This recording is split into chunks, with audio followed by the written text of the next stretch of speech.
Capítulo 27. La muerte del buen servidor. Ahora, Señor, puedes dejar partir en paz a tu siervo, pues mis ojos han visto tu salvación que has preparado a la faz de todos los pueblos. Lucas 2:29. Se habla tampoco de José en el Evangelio, que ni siquiera refiere su muerte, como tampoco cuenta su nacimiento. Solo se hace mención de él en tanto en cuanto su vida esclarece la de Jesús, es decir, desde el día en que se compromete con María hasta el momento en que su hijo adoptivo, convertido en adulto, ya no tiene necesidad de él. Por eso, si se quiere hablar de la muerte de José, es preciso suplir al Evangelio y buscar en su silencio indicaciones que la meditación incesante de los siglos cristianos ha transformado en resplandores de probabilidad. De hecho, no conocemos nada de esa muerte, de su tiempo y de sus circunstancias, aunque todos los autores están de acuerdo en estimar que José murió antes de la manifestación de Jesús en su ministerio público. El Evangelio parece sugerírnoslo cuando el anciano Simeón, el día de la presentación de Jesús en el templo, al desvelar el futuro, anuncia solo a María que la traspasará una espada de dolor.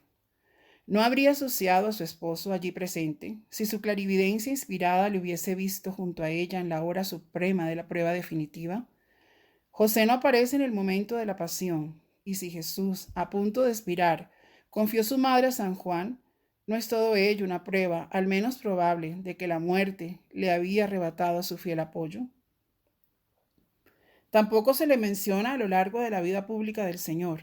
Sin embargo, los galileos llaman a Jesús el hijo del carpintero, lo que indica probablemente que no había pasado mucho tiempo desde su muerte, pues que sus paisanos le recordaban todavía.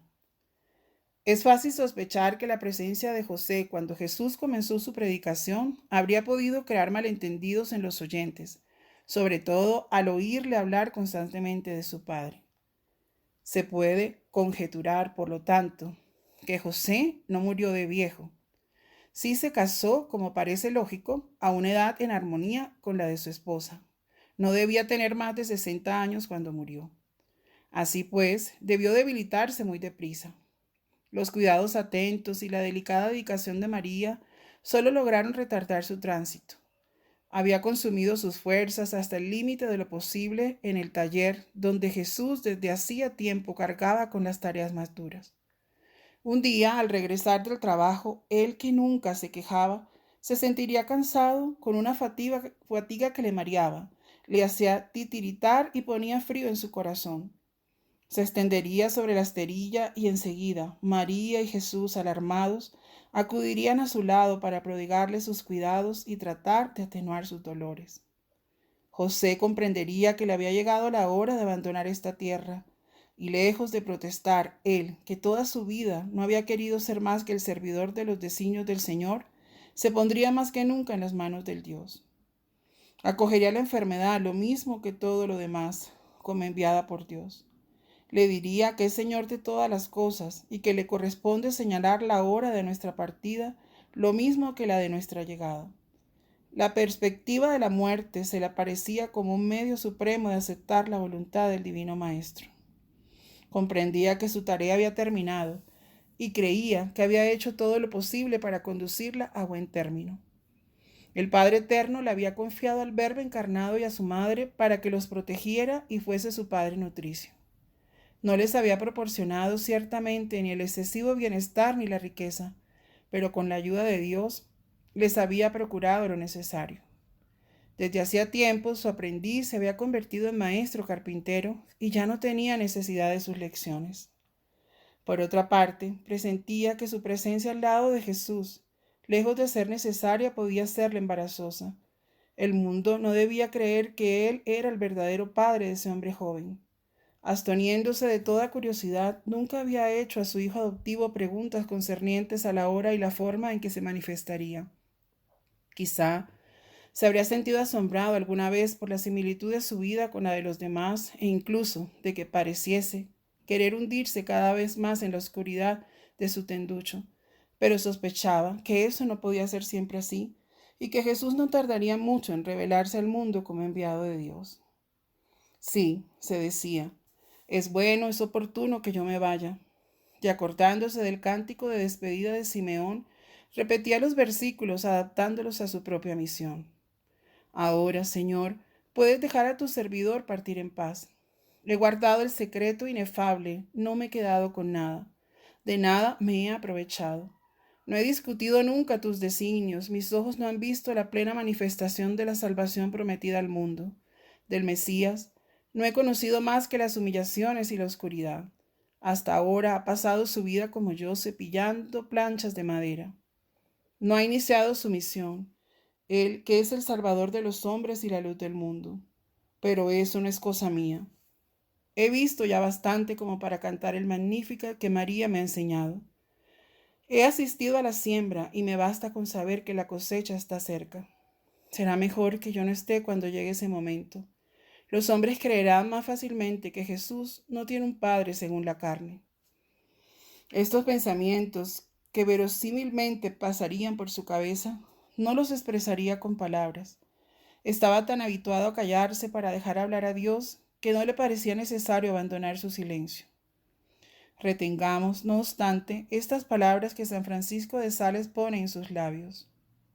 Niño mío, de la misma manera que tu Padre Celestial puso tu cuerpo en mis manos cuando viniste al mundo, yo, al dejar este mundo, pongo mi espíritu en las tuyas.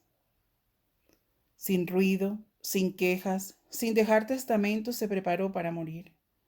Como los sacramentos no habían sido instituidos, no pudo recibir al viático ni la extrema unción, pero tuvo a su lado a la fuente de la gracia y a la mediadora de la gracia, rodeándole con toda su ternura y toda su dedicación. El padre Pratignane, en una obra célebre sobre San José, contemplándole en su muerte, le interpela así: Tuviste continuamente junto a tu lecho a Jesús y María, prestándote diligentemente los mismos servicios que les habías prodigado durante toda tu vida. Alternándose, te prestaban todos los alivios medicinales compatibles con su pobreza. Jesús te confortaba con palabras de vida eterna. María, con cuidados y atenciones llenas de cariño. ¿Cuántas veces Jesús sostendría con sus manos tu cabeza desmayada? ¿Cuántas Marías secaría tu frente pálida y sudorosa? ¿Cómo no ibas a morir de amor viéndote en tu agonía, sostenido por un Dios y consolado por su madre? La piedad filial de Jesús le acogió en su agonía. Le diría que la separación sería corta y que pronto se volverían a ver. Le hablaría del convite celestial al que iba a ser invitado por el Padre Eterno, cuyo mandatario era en la tierra. Siervo bueno y fiel, la jornada de trabajo ha terminado para ti. Vas a entrar en la casa celestial para recibir tu salario, porque tuve hambre y me diste de comer, tuve sed y me diste de beber, no tenía morada y me acogiste, estaba desnudo y me vestiste.